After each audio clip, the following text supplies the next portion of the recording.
कल लेक्चर के अंदर हमने एनएमआर की थियरी सब कंप्लीट कर दी है हमने सभी। आज से हम आपके एग्जाम्पल्स शुरू कर रहे हैं एनएमआर के, जो काफ़ी बेसिक लेवल से मैं शुरू करने वाला हूं। अब आपको आज मैंने ग्रुप के अंदर एक फ़ोटो भेज दिया है। उस फोटो के अंदर पूरा डेटा दिया हुआ है, delta values and chemical shift का डेटा है। उसको आप नोट डाउन कर देना, क्योंकि अगर आपके पास वो डेटा रहेगा तो एनएमआर के एग्जाम्पल सॉल्व करने में काफ़ी इजी रहेगा। साथ ही साथ डेटा को समझना भी उतना ही ज़रूरी है।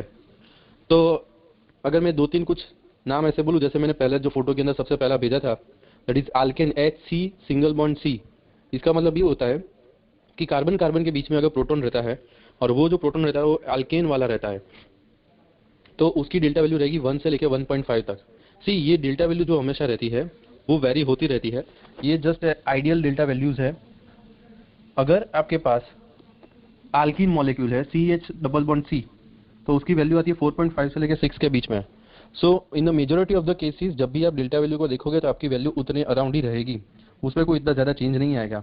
बट जब हम फंक्शनल ग्रुप की बात करेंगे, जैसे आप देख सकते हो ClBrI के लिए, इट इज़ 3 to 4 क्लोरीन के लिए है, ब्रोमीन के लिए 2.5 से लेकर 4 के बीच में है, आयोडीन के लिए 2 से लेकर 4 के बीच में है।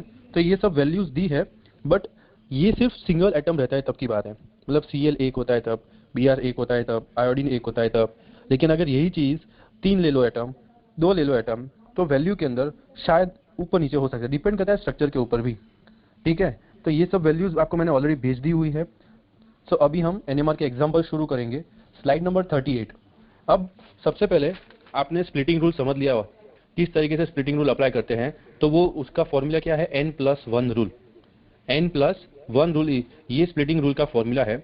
अब यहाँ पे आप देखोगे तो ऊपर क्वेश्चन ये लिखा है, calculate the possible NMR signals of the following molecules. तो मतलब ये मॉलिक्यूल नंबर 1 है। इसके अंदर सबसे पहले आपको क्या करना है, आइडेंटिफाई करना है। ये मैं अभी बहुत ही बेसिक लेवल से शुरू कर रहा हूँ। आपको आइडेंटिफाई करना है द टाइप्स ऑफ प्रोटॉन्स, मतलब इक्विवेलेंट नॉन इक्विवेलेंट ABCD वाला। तो यहाँ पे आप आइडेंटिफाई, वो तो आपको प्रैक्टिस अच्छी है। तो CH3, CH2, CH2, CH2 and Cl। तो यहाँ पे ये देखो अपने पास फंक्शनल ग्रुप कौन सा है, क्लोरीन है। तो सबसे पहले आप मुझे आइडेंटिफाई करके दिखाओ और मुझे आंसर दो कि यहाँ पे कितने टाइप्स के प्रोटॉन प्रेजेंट है, और उस टाइप के प्रोटॉन से आपको कितने एनएमआर सिग्नल्स पॉसिबली मिल सकते हैं। स्प्लिटिंग रूल अप्लाई नहीं करना है आपको। स्प्लिटिंग रूल के लिए हम बाद में उसका लेंगे, पहले हम नॉर्मल देख लेते हैं कि कितने टाइप्स के प्रोटॉन्स हैं और आपको कितने ऐसे एनएमआर सिग्नल्स मिल सकते हैं। तो जैसे जैसे आपका आंसर सॉल्व हो जाए, क्वेश्चन मार्क के ऊपर तुरंत क्लिक कर देना। 4 एनएमआर सिग्नल्स आप देख सकते हो स्क्रीन के ऊपर 3HA, 2HB, 2HC, 2HD। अच्छा, कुछ मतलब जैसे अभी नील और उन्होंने ऐसा बोला कि 2HB 2HA लिया है, तो कोई बात नहीं, हमें टोटल एनएमआर सिग्नल से मतलब है ज़्यादातर। बट मुझे ये समझ में नहीं है कि जो फर्स्ट 2 लड़कियों ने आंसर दिया कि सिर्फ 2 एनएमआर सिग्नल, उन्होंने क्या किया, बाकी CH2 को सभी को सेम टाइप्स के कैलकुलेट कर दिए, कंसिडर कर दिए। किस तरीके से ये सभी 2 प्रोटॉन सेम हुए, मतलब कि आपका फर्स्ट लेक्चर से ही, सेकेंड लेक्चर से ही कंसेप्ट क्लियर नहीं हुआ है। अगर हम देखें CH3 अलग है, CH2 को देखते हैं हम, तो CH2 के एक साइड CH3 और दूसरी साइड CH2 है। अब देखो ये पहले इसको समझो, यहाँ CH2 से एक साइड CH3 ग्रुप है, दूसरी साइड कौन सा ग्रुप है, CH2 ग्रुप है। ठीक है, अब थर्ड CH2 को देखते हैं हम, तो उसकी लेफ्ट साइड पे CH2 CH3 और उसकी राइट साइड पे क्या है, CH2 Cl ग्रुप है। तो इस तरीके से आपको 4 एनएमआर सिग्नल मिलते हैं। अभी इसका हम स्प्लिटिंग करेंगे। अब देखो स्प्लिट करने के बाद क्या होगा, ये हाइट 3 प्रोटॉन वाला जो कार्बन है वो CH2 को स्प्लिट करेगा, तो आपको क्या सिग्नल मिलेगा, ट्रिपलेट। अभी मैं ये समझा देता हूँ, बाद में नेक्स्ट से आपको खुद को करना पड़ेगा। मतलब 3 प्रोटॉन्स वाला जो कार्बन है वो CH2 को स्प्लिट करेगा, तो ट्रिपलेट। अब ये CH2 को हम देखते हैं।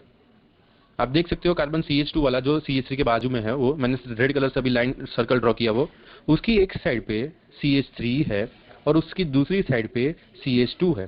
तो इसका मतलब ऐसा नहीं कि 3 का क्वार्टेट और 2 का ट्रिपलेट, नहीं, 3 एंड 2 दोनों को कंबाइन करो तो आपको कितने प्रोटॉन मिले, 5। वहां पे N+1 रूल अप्लाई करो तो होगा आपका सिग्नल हेक्सेट या तो सेक्सटेट, तो 6 हुआ। अब सेम वे में मैं यहाँ पे स्क्वायर ड्रॉ कर रहा हूँ CH2 वाला, दूसरा CH2।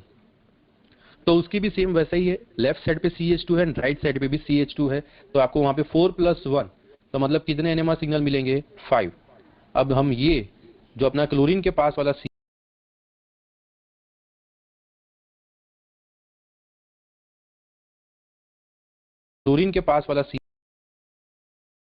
तो उसकी एक साइड पे CH2 है और दूसरी साइड पे क्लोरीन फंक्शनल ग्रुप है, तो फंक्शनल ग्रुप का हमें सिग्नल नहीं मिलता है, जबकि CH2 है यहाँ पे, तो होगा N+1 2+1 हो जाएगा ट्रिपलेट। तो इस तरीके से आपको टोटल 17 NMR सिग्नल मिलेंगे। अब ये देख सकते हो मैंने ABCD रखा हुआ है। अब ABCD को अगर हम फॉलो करें तो हम ये आइडेंटिफाई कर पाएंगे कि आपका जो 3HA है, ये वाला, दिस इज अ 3HA, वो किसको स्प्लिट करे? देखो मैंने ब्रैकेट में लिखा है रेड कलर में, CH2 को। तो ये CH2 को स्प्लिट करेगा और आपको मिलेगा सिग्नल कौन सा? ट्रिपलेट। मतलब जिस कार्बन के प्रोटॉन स्प्लिट हो रहे हैं उस प्रोटॉन को आपको कंसीडर करना है। अब हम देख रहे हैं 2HB, सो 2HB मतलब ये 2HB हुए। सो ये 2HB सेक्सटेट कब दे रहे? जब उसके सराउंडिंग में एक बाजू CH3 है और दूसरी बाजू CH2 है। सो 2+3 दैट इक्वल्स टू 5, उस तरीके से। अब 2HC है तो ये 2HC वाला जो C कार्बन है वहां पे 2 है, 2 मिथाइल ग्रुप, मिथिलीन ग्रुप है, 2 CH3 ग्रुप है, CH2 ग्रुप, इसलिए ये हो गया पेंटेट। एंड 2HD आया, सो D ट्रिपलेट। मतलब ट्रिपलेट एंड सिंगलेट ऐसा भी बोल सकते हैं हम, बट हम अभी यहाँ पे फंक्शनल ग्रुप को आइडेंटिफाई नहीं कर रहे, उतना उसके ऊपर फोकस नहीं कर रहे हैं, हम अभी स्प्लिटिंग रूल समझ रहे थे, उसका एग्जांपल था ये। तो ट्रिपलेट मिल रहा है और आप इसका एडिशन करो 3+6+5+3, तो आपको टोटल 17 NMR सिग्नल मिलेंगे आफ्टर स्प्लिटिंग। जबकि एक्सपेक्टेड कितने होंगे? मतलब 4, जो हम नॉर्मली बोलते हैं कि इक्विवेलेंट नॉन इक्विवेलेंट प्रोटॉन्स की डिस्कशन करते हैं तब। सो ये समझ में आ गया सबको? किसी को कोई डाउट है? डाउट हो तो अभी पूछ लो, मुझे होगा कि मैंने रिवाइज करवाया है स्टिल। हाँ मैं पूछ लेता हूँ, अभी डाउट है। બી કાર્બન છે સર 2 વાર સ્પ્લિટ થાય તો 2 વાર સ્પ્લિટ થાય તો કરી શકે ને સર? બે વાર એટલે એક વખત CH3 નું સ્પ્લિટિંગ કરે ને એક વખત CH3 નું? એક સ્પ્લિટ કર્યું સર, એક વાર સર C સ્પ્લિટ કરે સર આ બી કાર્બન ને. ના એવું ના થાય, આપણે સરાઉન્ડિંગ હંમેશા જોવામાં, એ મિડલ કાર્બન થઈ ગયો CH2, બી કાર્બન જે છે સેન્ટર કાર્બન કહેવાય, એની બંને બાજુ ટોટલ પ્રોટોન કેટલા છે આપણે એ કન્સિડર કરવા પડે। આપણે એવું ના કરી શકીએ કે એકવાર એ CH3 નું સ્પ્લિટ કરે ને એકવાર CH2 નું, તો આપણે એ પ્રમાણે જોઈએ ને તો તમને CH3 ના 4 સિગ્નલ, CH2 ના 3 સિગ્નલ મળે, તો મળવા જોઈએ કેટલા? 7, બટ તમને एक्चुअल NMR સ્પેક્ટ્રમમાં મળશે ખાલી 6 સિગ્નલ્સ। તેનું રીઝન આ કે તમારે સેન્ટર પ્રોટોન હોય જેની બંને બાજુ, એટલે કે એની ગમે તેટલી 3 બાજુ, 2 જેટલી પણ વેલેન્સી હોય એ પ્રમાણે એ જેટલી બાજુ પ્રોટોન્સ ધરાવતો હોય એ બધા જ પ્રોટોનનો સરવાળો કરી દો અને પછી એનું સ્પ્લિટિંગ કરો N+1 રૂલ। સર એમ નથી કહેતો સર, આપણે આ બી કાર્બન નું 2 વાર સ્પ્લિટિંગ જોલે સર, અને 2 વાર પોસિબલ છે ને સ્પ્લિટિંગ એમ સર? એટલે બે વાર ક્યાં થયું સ્પ્લિટિંગ? સર એક વાર સર CH3 એ કર્યું સર, ને એક વાર સર આ C કાર્બન ઉપર CH2 છે એને સ્પ્લિટિંગ કરી સર। ઓકે ઓકે, સમજી ગયો તમે શું કહેવા માંગો છો, કે A કાર્બન પણ CH2 નું સ્પ્લિટિંગ કરે છે અને C કાર્બન પણ CH2 નું સ્પ્લિટિંગ કરે છે, બરોબર ને? હા સર। હા, તો એ કરી શકો, કારણ કે તમારે અહીંયા જે કાર્બનના ટાઈપ્સ છે પ્રોટોન એ અલગ અલગ છે, ABCD। હવે સપોઝ તમારી જોડે 4HB હોત, એટલે કે B વાળા કાર્બન 2 હોત એવા, તો પછી એ બંને એકબીજાનું સ્પ્લિટિંગ ના કરી શકે એ વખતે। અહીંયા બધા જ કાર્બન અલગ અલગ ટાઈપ્સના છે એટલા માટે બધા એકબીજાનું સ્પ્લિટિંગ કરશે, 2 વાર સ્પ્લિટિંગ થઈ શકે, કરેક્ટ। પણ જો સેમ ટાઈપના 2 કાર્બન, એટલે B ટાઈપનો, સપોઝ આ C છે જગ્યાએ તમે સમજી લો B ટાઈપનો પ્રોટોન છે, B ટાઈપનો કાર્બન છે, તો તમારે શું કરવાનું એ વખતે? આ C ને હું કાઢી નાખું, અહીંયા લખી દો B, જસ્ટ ઇમેજિન કરી લો, તો 4HB લખવાનું હંમેશા। હવે 4HB કોનું સ્પ્લિટિંગ કરશે? 3HA નું, તો ક્વાર્ટેટ। 4HB કોનું સ્પ્લિટિંગ કરશે? 2HB નું, તો તમને મળશે ટ્રિપલેટ। અને આ જ CH2 4 પ્રોટોનનું સ્પ્લિટ કરશે, સોરી 4 નહીં, 2 પ્રોટોનનું સ્પ્લિટ કરશે અને તમને આવશે ટ્રિપલેટ, અને 3 પ્રોટોન જે છે એ 2 પ્રોટોનનું સ્પ્લિટ કરશે, ત્યાં પણ મળશે ટ્રિપલેટ। ખ્યાલ આવ્યો? હા sir. Okay, very good question. So आपको फर्स्ट एग्जांपल, ये अपना फर्स्ट एग्जांपल था। अभी आपके होमवर्क के, मतलब अभी आपको एक्सरसाइज करनी है, तो ये आपके स्क्रीन के ऊपर 39 नंबर की स्लाइड आ चुकी होगी। अब उस स्लाइड के स्ट्रक्चर को देखो आप। पहले क्या करना है आपको? Expected NMR signal note down करना है, मतलब कि आप ABCD लिख दो, फिर उसके बाद कितने NMR सिग्नल मिले वो नोट डाउन करो, और उसके बाद स्प्लिटिंग रूल अप्लाई करने के बाद वहां पे आप आइडेंटिफाई करो कितने कितने मुझे टोटल NMR सिग्नल्स मिलेंगे आफ्टर स्प्लिटिंग, जैसे हमने प्रीवियस एग्जांपल में किया। तो मतलब कुछ जितने बच्चों ने नोट डाउन कर दिया होगा प्रीवियस वाला एग्जांपल, तो वो उनको थोड़ा कंपेयर करके वो लिख सकते हैं। जिनका भी आंसर आ जाए क्लिक कर देना। क्वेश्चन यहाँ पे कर रहा हूँ। A, B and C total 3 types के हैं। एक्सपेक्टेड NMR सिग्नल 3 है। अब देखो यहाँ पे क्या लिखा है, 3HA से सिंगलेट सिग्नल मिलेगा, splitting of CO, no protons, proton वहां पे प्रेजेंट नहीं है, इसलिए कीटोन ग्रुप पे स्प्लिटिंग होगा तो सिंगलेट मिलेगा। आप इसको कंसीडर करो या ना करो अभी कोई बात नहीं, फिलहाल चलेगा। जिनका आंसर 6 NMR सिग्नल्स होगा वो भी करेक्ट ही है। ये मैंने दिखाया आपको कि उसके बाजू में प्रोटॉन है, तो इसलिए वो स्प्लिटिंग करके CO ग्रुप की एक NMR के अंदर सिग्नल तो देगा ही। जो मेन है ये 2, 2Hb, उससे आपको क्वार्टेट मिल रहा है, स्प्लिटिंग किसका होगा, CH3 का, मतलब C कार्बन का स्प्लिटिंग होगा, और 3HC ट्रिपलेट मिलेगा, मतलब B कार्बन का स्प्लिटिंग होगा उस जिसके पास CH2 ग्रुप है। सो आई होप अभी जितने भी बच्चे, मैं कुछ 2-3 बच्चों को मतलब यहाँ पे आंसर नहीं दे पाए, कोई बात नहीं, नेक्स्ट एग्जाम्पल अभी है अपने पास बहुत, उसमें आप सॉल्व करना। एवरीवन, किसी को डाउट है अभी? तो 4 हाँ, आया हाँ, सर। फंक्शनल ग्रुप पे हो सकता है सर, उसका भी तो 1 हो सकता है, जैसे उसका सिंगलेट A कार्बन मिलेगा का ना। हुआ था। देखो उसमें क्या होगा, मैं आपको समझाता हूँ। अगर कोई भी CH3 के बाजू में CO है, CH2 के बाजू में भी CO है, बट ये क्या है, फंक्शनल ग्रुप।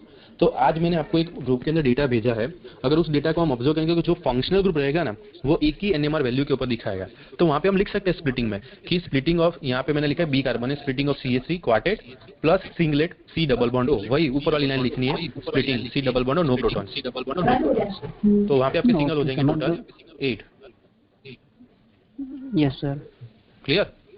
तो आप लिख सकते हो Yes, sir. ना, नहीं है, बट जगह जब हम PMR की बात कर रहे हैं तो हम प्रोटॉन के ऊपर फोकस ज्यादा करेंगे। ठीक है संदीप, गो अहेड। ये अभी आपके 2 टाइप के मैंने एग्जांपल समझाए, जिसके अंदर हम क्या कर रहे थे कि आपके पास मॉलिक्यूलर स्ट्रक्चर तो था पहले से ही, उसके ऊपर से आप आइडेंटिफाई करते थे कि कितने सिग्नल्स मिलेंगे।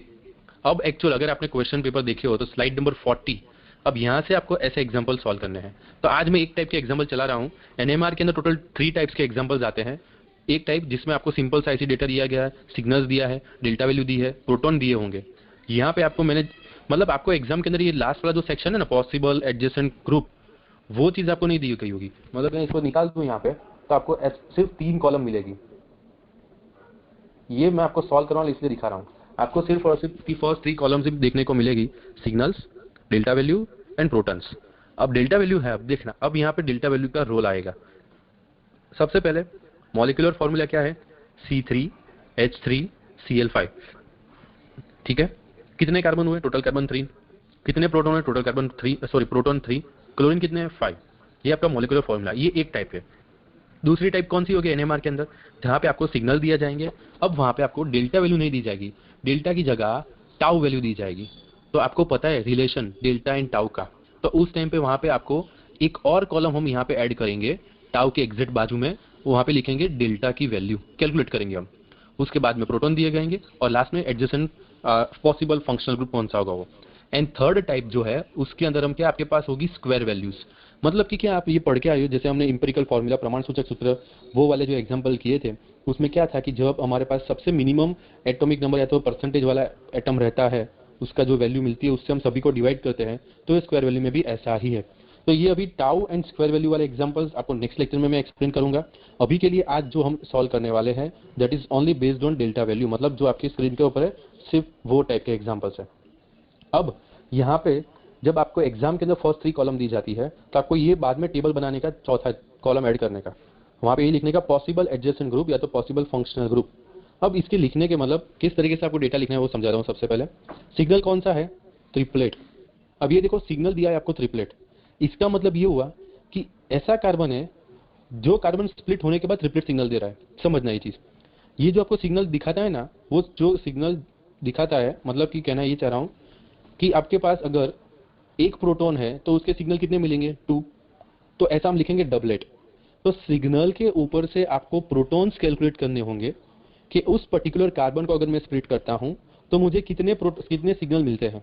तो जब हमने प्रीवियस एग्जांपल के अंदर CH2 था, वहां पे हमने N+1 रूल अप्लाई किया तो मुझे ट्रिपलेट मिला। अब यहाँ पे हम पूरा उल्टा जाएंगे, अगर मुझे ट्रिपलेट सिग्नल मिल रहा है तो मेरा कार्बन के ऊपर प्रोटॉन कितने होंगे, CH2, करेक्ट।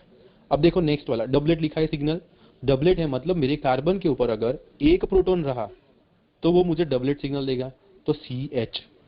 तो ये क्या दिखा रहा है, प्रोटॉन, ये प्रोटॉन क्या दिखा रहा है, मतलब थर्ड कॉलम जो है, अभी मैं थोड़ा हाईलाइटर का कलर चेंज कर रहा हूँ ताकि आपको दिखे। हाँ, ये जो थर्ड कॉलम है, वो थर्ड कॉलम के अंदर ये जो प्रोटॉन्स लिखा है व्हाट इट सिग्निफाइज, क्या दिखाता है आपको, तो ये दिखाता है कि 1H का मतलब ये हुआ कि आपका CH प्रोटॉन है। मतलब यहाँ पे हम किस तरीके से लिखेंगे पॉसिबल एडजेसेंट ग्रुप के अंदर, CH carbon containing proton, 1 proton containing carbon, उसके नेबर में अगर CH2 कार्बन है तो वो आपको ट्रिपलेट देगा। मतलब ये हुए अनकपल्ड प्रोटॉन्स और ये हुए स्प्लिटेड प्रोटॉन्स, सिग्नल होंगे स्प्लिटेड प्रोटॉन्स जहाँ पे प्रोटॉन के नंबर लिखे वो होंगे अनकपल्ड प्रोटॉन्स। तो सिंपल सी बात में अगर आपको समझाओ तो यहाँ पे जितने भी किस तरीके से लिखना है, सबसे पहले हो पॉसिबल ग्रुप के अंदर आपके प्रोटॉन कंटेनिंग कार्बन एक लिखा है तो CH लिख दो।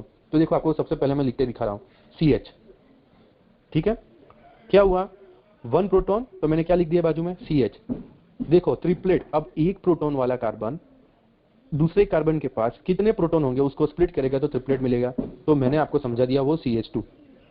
दूसरा क्या लिखा है 2 प्रोटॉन, तो अभी देखो next CH2 CH, 2 carbon proton containing carbon, वो उसके नेबर में कितने कार्बन, उसके नेबर वाले कार्बन के ऊपर कितने प्रोटॉन होंगे तो डबलेट देगा, तो 1 प्रोटॉन। किसी को डाउट है अभी इस एक्सप्लेनेशन में? मैं पूरा एग्जांपल सॉल्व करूं उससे पहले वापस से समझा देता हूं दूसरी बार। डाउट हो तो अभी पूछ सकते हो। अब तक हमने क्या समझाया, सिग्नल प्रोटॉन के ऊपर से हम सिग्नल कैलकुलेट कर रहे हैं। अब हम क्या करें, सिग्नल और आपको प्रोटॉन दिया है तो आपको पूरा का पूरा चेन बनाना है। 3261 डिम्पल, हम ये समझते हैं यहाँ पे कि ये जो आपको डेटा दिया है उस डेटा के ऊपर से आपको करना क्या है कि आपको ऐसा मोइटी मतलब आपको कार्बन चेन बनानी है, आइडेंटिफाई करनी है कि मेरे कार्बन, मेरे स्ट्रक्चर के अंदर कौन कार्बन के ऊपर कितने प्रोटॉन्स होंगे। तो हमेशा जब हम पॉसिबल एडजेसेंट ग्रुप लिखते हैं ना तो उसके अंदर ये प्रोटॉन जो दिया है ना, प्रोटॉन, स्टूडेंट्स यहाँ पे याद रखना, अगर यहाँ पे मैं लिखूं 0 प्रोटॉन तो यहाँ पे क्या होगा, सिर्फ C। अगर यहाँ पे 1 प्रोटॉन लिखा है तो उसका मतलब क्या होगा कि CH। स्प्लिटिंग कब होगा, जब दोनों कार्बन के पास प्रोटॉन्स होंगे तब जाके आपको सिग्नल मिलेगा। अदरवाइज आपको जैसे प्रीवियस एग्जांपल में था C डबल बॉन्ड ग्रुप का सिंगलेट ही मिलेगा। नीचे क्या लिखा है, 2 प्रोटॉन कंटेनिंग कार्बन, ये आपको जो प्रोटॉन की संख्या दिखाती है वो दिखाएगा कि कार्बन के ऊपर कितने प्रोटॉन्स है। ये प्रोटॉन का सॉल्व कर दिया हमने। अब सिग्नल किसके मिल रहा है, ट्रिपलेट का, मतलब CH कार्बन, मतलब 1 प्रोटॉन कंटेनिंग जो कार्बन है उसके नेबर में कितने प्रोटॉन होंगे तो आपको मिलेगा ट्रिपलेट। तो आपका आंसर आएगा CH2। मतलब ये हुआ कि ये जो CH कार्बन है वो स्प्लिट करेगा CH2 को। तो मैं प्रीवियस स्लाइड्स में जाते हैं हम, जहां पे मैंने आपको स्प्लिटिंग समझाया था। हाँ, अब देखो यहाँ पे स्लाइड नंबर 31 आपकी स्क्रीन के ऊपर आ जाएगी। मैं जस्ट 5-7 सेकंड वेट कर रहा हूँ ताकि आपके स्क्रीन के ऊपर लोड हो जाए slide number 31। So I hope अभी आपके ऊपर स्लाइड नंबर 31 आ चुकी है। अब यहाँ पे स्ट्रक्चर में देखो A एंड B है, ठीक है। तो यहाँ पे मैंने B के ऊपर सर्कल ड्रॉ किया है। तो अब देखो अनकपल कौन सा हुआ, ये CH2। तो ये CH2 का मतलब ये हुआ कि प्रोटॉन के नंबर कितने हुए, 2। अब वो किसको स्प्लिट करेगा, उसका एडजेसेंट कार्बन, मतलब CH2 के बाजू में कौन सा कार्बन है, CH, तो उसके ऊपर कितने प्रोटॉन्स हुए, 1। तो यहाँ पे आपको सिग्नल क्या मिलेगा, डबलेट। यहाँ पे लिखा है मैंने, देखो डबलेट। तो 2 प्रोटॉन की मदद से आपको डबलेट सिग्नल मिल रहा है, 3 प्रोटॉन की वजह से आपको ट्रिपलेट सिग्नल मिल रहा है। इसका मतलब ये हुआ कि 1 प्रोटॉन है, 2 प्रोटॉन है तो CH2, उसके बाजू में ऐसा कार्बन है जिसके ऊपर अगर मैं 1 हाइड्रोजन रखूं तो मुझे डबलेट मिलेगा, अगर 2 हाइड्रोजन रखूंगा तो मुझे ट्रिपलेट मिलेगा। तो वो चीज आपको आइडेंटिफाई करनी है एग्जाम्पल्स के अंदर। That is your slide number 40। So I hope अब ये चीज आपको क्लियर हो चुकी होगी, ठीक है। अभी किसी को डाउट नहीं होगा। तो इस तरीके से हमने CH, तो हमेशा सबसे पहले जो हम फर्स्ट कार्बन लिखेंगे वो कौन सा कार्बन लिखेंगे कि प्रोटॉन कंटेनिंग कार्बन, जो आपका प्रोटॉन है, प्रोटॉन के नंबर दिखा है वो कार्बन को हम सबसे पहले यहाँ पे मेंशन करेंगे। तो CH2 मतलब लास्ट कार्बन जो होगा, नेक्स्ट कार्बन, वो आपका सिग्नल वाला कार्बन होगा। एक ही ट्रेंड रखना स्टूडेंट्स याद, अगर आप सबसे पहले प्रोटॉन वाला कार्बन लिख रहे हो यहाँ पे, ठीक है, प्रोटॉन कंटेनिंग कार्बन के नंबर लिख रहे हो तो आपको वैसे ही प्रैक्टिस करनी है। अगर कोई ऐसा बोले कि नहीं मारे पहला सिग्नल वाला कार्बन लखो है तो ओके, તમે સિગ્નલ વાળો લખો તો આમાં આન્સર ચેન્જ થશે, it will be CH2 CH। But correct way આ છે કે પહેલા તમે પ્રોટોન કન્ટેનિંગ કાર્બન લખો and then you write down the signal containing carbon. So you have CH CH2 and CH2 CH। अब देखो स्टूडेंट्स यहाँ पे आपको जो NMR डेटा दिया उसमें नंबर ऑफ प्रोटॉन कितने मिले, आप ये देखो तो आप कह सकोगे 3।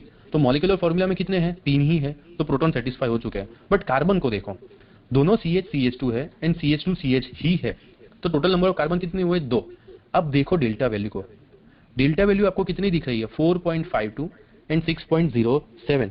तो जो आपको मैंने, अब स्टूडेंट्स ये मैंने जो अभी आपको स्टेटमेंट दिया था कि जो आपको मैंने डेल्टा वैल्यू का सेट दिया है, अगर उसके अंदर देखते हो तो क्लोरीन की जो डेल्टा वैल्यू है वो 3 से लेकर 4 के बीच में ही है। यही चीज मैं समझा रहा हूं कि यहाँ पे सिर्फ एक क्लोरीन एटम के लिए दी है, यहाँ पे तो कितने सारे क्लोरीन एटम है, 5। तो यहाँ पे 5 क्लोरीन एटम की वजह से इलेक्ट्रोनेगेटिविटी का काफी डिफरेंस जनरेट हो रहा है और इस वजह से आपकी जो डेल्टा वैल्यू और डाउनफील्ड में जा रही है। तो इसका मतलब ये नहीं कि सर एग्जाम्पल के अंदर मतलब ऐसे डेल्टा वैल्यू दी जाएगी तो एग्जाम में हम कैसे आइडेंटिफाई करेंगे। आपके पास मॉलिक्यूलर फॉर्मूला तो है ही, फंक्शनल ग्रुप का आपको वैसे भी पता चल जाता है। प्रॉब्लम कब आती है? जब CHO ऑक्सीजन आता है तब जाके ज्यादा प्रॉब्लम आती है। क्यों?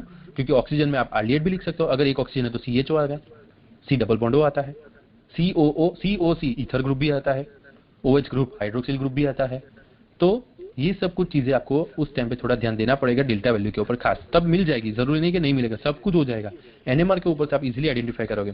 तो जैसे ही आपने ये पूरा का पूरा ऐसे 4 कॉलम के अंदर टेबल बना दिया, उसके बाद का नेक्स्ट स्टेटमेंट ये होगा आपका कि कार्बन का स्केलेटन कैसा दिखेगा। तो it will be like CH2 CH and C। मतलब 3 कार्बन है जिसमें से एक कार्बन के ऊपर 2 प्रोटॉन है और एक कार्बन के ऊपर 1 प्रोटॉन है। तो पॉसिबल स्ट्रक्चर क्या होगा, देखो मैंने आपके स्क्रीन के ऊपर जनरेट कर दिए है। एक है CH2 CHC, एक कार्बन के ऊपर 3 क्लोरीन एटम, मिडिल कार्बन के ऊपर 1 chlorine atom and first carbon के ऊपर 1 क्लोरीन एटम। दूसरा स्ट्रक्चर हम देखते हैं, ये जो सेकंड स्ट्रक्चर है जिसको मैं हाईलाइट अभी मैं ड्रॉ करता रहूंगा कि एक कार्बन के ऊपर आपके पास 1 प्रोटॉन है, मतलब तीनों कार्बन के ऊपर 1-1 प्रोटॉन हुए।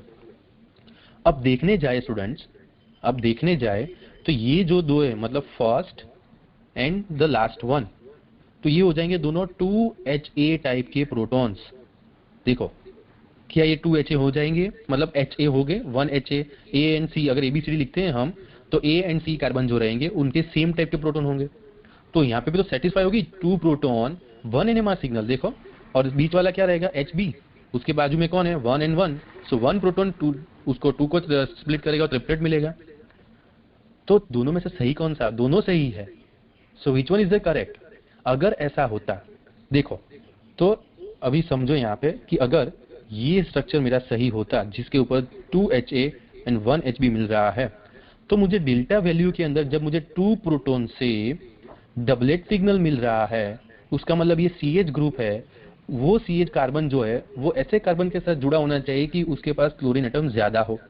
समझना डेल्टा वैल्यूज को किस तरीके से हम इंटरप्रेट कर रहे हैं। रिपीट करता हूं, ये CH2 कार्बन है, मतलब ये CH एंड ये CH, वो CH2 कार्बन ऐसे कार्बन को स्प्लिट कर रहा है जिसके ऊपर 1 प्रोटॉन है, मतलब CH कार्बन को स्प्लिट कर रहा है और उसकी डेल्टा वैल्यू देखोगे तो 6.07।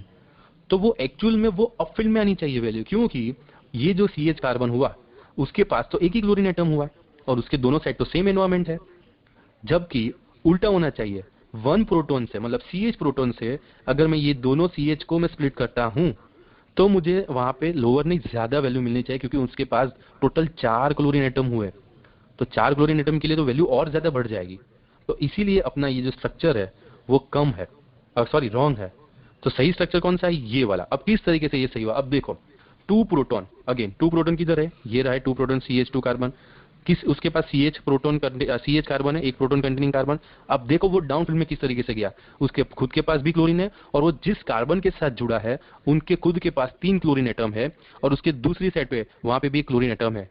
तो हम ये कह सकते हैं कि यहाँ पे पांचों के पांचों क्लोरीन एटम डायरेक्टली CH के साथ जुड़े हुए उसकी इफेक्ट आ रही है। जबकि हम ये देखिए कि 1 प्रोटॉन है, ये 1 प्रोटॉन कंटेनिंग कार्बन हुआ, ये मैं कलर चेंज करता हूँ, यहाँ पे ब्लू करता हूँ, ये जो 1 प्रोटॉन कंटेनिंग कार्बन हुआ, अब वो किसको स्प्लिट करेगा? CH2 को। तो देखो उसका सिग्नल डाउनफिल में गया, क्यों? क्योंकि उसके पास एक ही क्लोरीन एटम है। अगर इसके पास ज्यादा क्लोरीन एटम रहते तो वो अपफिल में जाता, तो एक्चुअल में ऐसा हुआ नहीं। तो ये आपका जो स्ट्रक्चर है फर्स्ट, मतलब उसका नाम क्या आएगा? 1-1-1-2-3 पेंटा क्लोरोप्रोपेन। 1-1-1-1-2-3 पेंटा क्लोरोप्रोपेन। समझ में आ गया स्टूडेंट्स? डाउट होगा, आई नो, क्लिक कर दो क्वेश्चन मार्क के ऊपर, तकोगे कि ये आपका डेटा है। सिंपल सा एक ही मैंने एग्जांपल लिखा हुआ है। अब इस डेटा को आप सॉल्व करो, तब तक मैं अपेक्षा में हमको इतना इन्फॉर्म कर दूं कि 5 मिनट 11 बजे ऐसा तो लगे CH3 twice C and CH2 thrice C। હવે બંનેમાંથી સાચી કઈ તો તમે એકવાર molecular just look at to the molecular formula. In the molecular formula how many numbers of carbon are there? 3 carbon है। जब हम फर्स्ट स्ट्रक्चर को देखते हैं CH3 ट्वाइस C, तो उसके अंदर टोटल 3 कार्बन हो गए। बट जब हम दूसरा स्ट्रक्चर देखते हैं तो क्या लिखा है? CH2 थ्राइस C, मतलब 3 carbon and plus 1 carbon, total 4 carbon हुए। तो ये गलत हो जाएगा अपना, ये यहीं पे ही गलत हो गया। तो इसके ऊपर हम ज्यादा नहीं सोचेंगे, ठीक है? तो अपना कार्बन स्केलेटन कुछ ऐसा रहा। अब मैं मैत्री आपको अनम्यूट कर रहा हूँ 3293 मैत्री, दिस इज 2,2-dibromopropane। सो बहुत ही सिंपल सा स्ट्रक्चर था ये। I hope 3146 3022 3190